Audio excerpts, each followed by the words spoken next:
Hello mga sangkay! Welcome back to my channel. Ito po muli yung sangkay na si Sangkay Lons muling nagbabalik. Kumusta? Kumusta kayong lahat? Sana nasa maayos na kalagayan ng lahat. Mapadito sa Pilipinas or sa mga nasa ibang bansa, dobling ingat tayo. No? So mega love shoutout sa inyong lahat. Sa Team Sangkay Original, Team Sangkay Sponsors, Team Kalingap Kuya Val at Edna Kalingap Rob. Sa lahat ng aking mga followers, supporters, and subscribers. Sa mga lolos, lolas, FWs, and PWDs. Mega love shoutout sa inyong lahat. And of course, I love you all. Ayan. Kumusta kayong lahat mga sangkay? Mega love shoutout sa Team Rochelle, sa kina Ruel and Rachel, sa kanilang mga fans. Mega love shoutout sa inyong lahat. Sa Rochelle, Canada, Team Rochelle Canada Squad 2023. Sa aking mga titas, kay Tita Lenlen, kay Tita Annabel, kay Tita Nancy, mega love shoutout sa inyo. At sa lahat ng Kalingap partners, mega love shoutout sa inyong lahat. Ayan. So ngayong araw na ito mga sangkay, pag-usapan natin. Ako'y naawa, no? Naawa ako sa kay Kaprom din, no? Kasi alam natin na kaliwat kanan ang mga batikos sa kanya, ang paggawa ng reaction sa kanya ng mga reactors, kasama nating reactors. Kumbaga, masasabi nating bugbog na bugbog talaga yun si Kaprom Dino. Ang aking thumbnail dyan, patungkol sa kay Kuya Val, no? Pansin ko kay Kuya Val na, at alam ko talaga, base sa tagal ko nang nakakakilala si Kuya Val wala siyang mahirap para sa kanya yung mag-judge sa isang tao, lalo na sa member ng Kalingap, no? Lalo na wala namang ebidensya. So si Kuya Val, sa hirap at ginhawa, hindi kanya iiwanan, no? Yan yung Kuya Val. Yan si Kuya Val. No. Napatunayan ko yan nung ako'y ako'y na hospital nung ako'y na stroke, na si Kuya Val nag-fundraising para sa akin. So ibig sabihin talaga, once na meron kang puwang sa puso ni Kuya Val, once na nasa grupo kanya, Kalingap kanya, tutulong siya at hindi kanya iiwanan. Pagka ikaw ay nasa kagipitan, sa oras ng kagipitan, no? Ako hindi ko masisisi si Kuya Val kung bakit niya hindi maiwan si Kaprom D, kung bakit hindi niya mabitawan, kaya niya ipinagtatanggol ito, kasi alam naman niya na wala namang ebidensya talaga, no? Ang husga, karamihan ng nanghuhusga kay Kaprom D, sinabing hindi totoong nawala yung 100,000, no? Kaya si Kuya Val, hindi siya basta-basta naniniwala doon, no? Hanggat walang ebidensya. Gagaya sa akin, no? Ako, naiintindihan ko si Kaprom D. Mahirap sa kay Kaprom D yung kanyang kalagayan sa ngayon, no? Kasi nung nakausap ko si Kaprom D sa Baguio, nagkausap kami one-on-one. Umpisa pa lang doon sa 100,000, biroan. Biro yung sabi niya na ginastos ko. Sinasabi niya talaga, ginastos ko, pinambili ko ng ganito, ganyan. Kaya sinasakyan ko siya.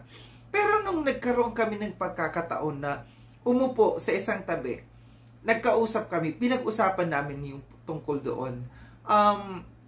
Makikita ko yung sincerity ni Kaprom Dino, yung pagsagot niya sa aking mga tanong. Makikita ko kasi yung isang tao, kung magsisinungaling, makikita natin, base sa kanyang facial expression, hindi makakatingin sa iyo sa mata pagka tinanong mo. Pero base doon sa akin, no, sa aking pagtatanong sa kanya sa one-on-one namin, kita ko si Kaprom din na sumasagot siya kaagad. May yung kanyang sagot sa akin na-feel ko na may sincerity, no. Kaya lang naman tayo naging mahirap kasi maging judgmental.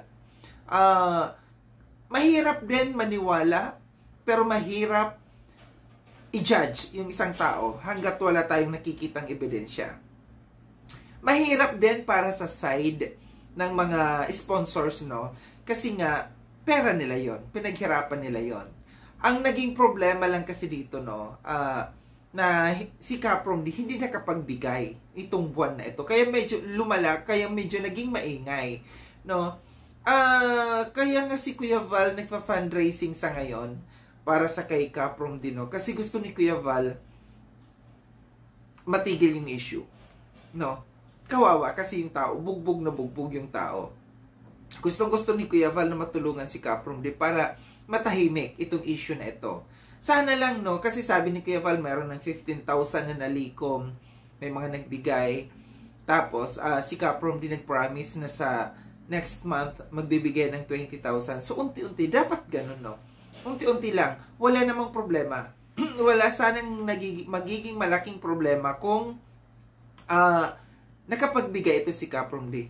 Kasi sinabi naman niya na magbibigay siya, kaso nga lang nagipit siya sa ngayon, konti lang yung kanyang sinweldo. Yun yung kanyang paliwanag. So maintindihan natin yung side ni Kaprom D, naintindihan natin itong side ng mga sponsors. So dapat lang, no, maging maging balansehin natin yung sitwasyon. Iisang grupo tayo. Sino ang magtutulungan kung hindi tayo rin lang, no? Para sa akin, no, magki-Christmas, siguro magmahalan, magbigayan para sa akin, no. Alam ko naman na itong mga sponsors na ito, kilala ko rin naman sila dahil nakakausap ko sila. May mga gininto ang puso naman ito kasi tumutulong talaga sila. Ang sa akin lang sana mapatawad si Kaprom D kung ano man yung kanyang pagkakasala, at alam ko naman na willing na magpatawad ang mga ito. Ang gusto lang naman nila na maibalik paunti-unti yung pera, no, itong mga sponsors na ito. Ang sa aking dasal ngayong darating na Christmas, no, na sana maghilom itong pinagdadaanan na ito ngayon ni Kaprom D. Mahirap sa isang tao yung nahuhusgahan ka, tapos yung ganito yung nangyari. Alam ko yung pakiramdam ni Kaprom D sa ngayon. Sana mapatawad natin yung isang tao kasi wala naman tayo talagang sulid na ebidensya. Ang gusto lang naman kasi talaga, kaya lang naging maingay na ito dahil nga sa umalma yung mga sponsors na hindi nakapagbigay sa kanya. So ang aking panawagan, no, sa aking mga kapwa reactors, sana itigil na natin, no. Sana wag na nating husgahan, itigil na natin, wag na nating gawan pa ng reaction si Kaprom D, no, kasi maawa tayo, tao rin yan, may puso, may damdamin at may pamilya. No, once napapanood ng kanyang mga kapamilya yung mga ginagawang reaction sa kanya, masakit para yon. Tulungan natin. Wag natin yung isang tao na lugmok sa ngayon, wag natin mas lalong ilugmok sa putikan itong taong ito, no, kundi ibangon natin paunti-unti, no. Ang ano lang naman dito, maibalik yung pera. Kung nagamit man yan ni Kaprom D, nagastos man yan, or kung nawala man yan, wala na tayo doon. Ang mahalaga dyan, maibalik niya, no. Kaya nga hindi ko masisisi si Kuya Val kung bakit ganun na lamang yung yung kanyang pagkampi dito sa kay Kaprom D, no, kasi binabalanse niya yung sitwasyon, no. Ako din naintindihan ko yung side nitong mga sponsors na ito. Alam ko, kaya nga paulit-ulit kong sinasabi na yun lang naman ang gusto nila, na maibalik yung pera na nawala, yung 100,000, wala silang issue na doon. Once na maibalik lamang yan. At hindi naman nila hinihingi ng buo, paunti-unti magbigay, no? Kaya muli ang aking panawagan nitong darating na Pasko naman, magpapasko naman, no? Hayaan na natin si Kaprom D, wag natin sobrang ilugmok itong taong ito kasi mahirap. Alam ko, sana makabangon muli si Kaprom D, no? Sana makabangon muli. Alam ko na ang kanyang YouTube channel ay medyo sasadsad talaga ngayon. Ang kanyang pangalan, maraming tao na hindi magtitiwala na muli sa kanya. Pero ito lang ang masasabi ko sa inyo. Nung nakausap ko ng one-on-one si Kaprom D, no, nakikita ko sa isang taong ito na mabait siya. Mabait si Kaprom din, no? Pag nakausap mo talaga siya, sincere talaga siya sa kanyang sinasabi. Kaya nga nung time na yun, no, nung nagkausap kami, nasabi ko sa sarili ko, baka totoo nga. Pero nga lang nung nitong nagkaroon na ng issue muli, no, na hindi siya nakapagbigay at may mga issue pa muli na dumating, napaisip na ako doon. Gaya ng sabi ko, ano man ang nangyari, ano man ang katotohanan dito, wag natin husgahan yung isang tao kung nagkamali man siya. Sana maging silbing leksyon ito sa kanya, no, yung pangyayaring ito, na sana hindi na maulit, no. Maging responsable na siyang tao kung sakali man muli na may mga taong magtiwala sa kanya, no. Ang aking panawagan muli sa mga reactor, sana tama na, no.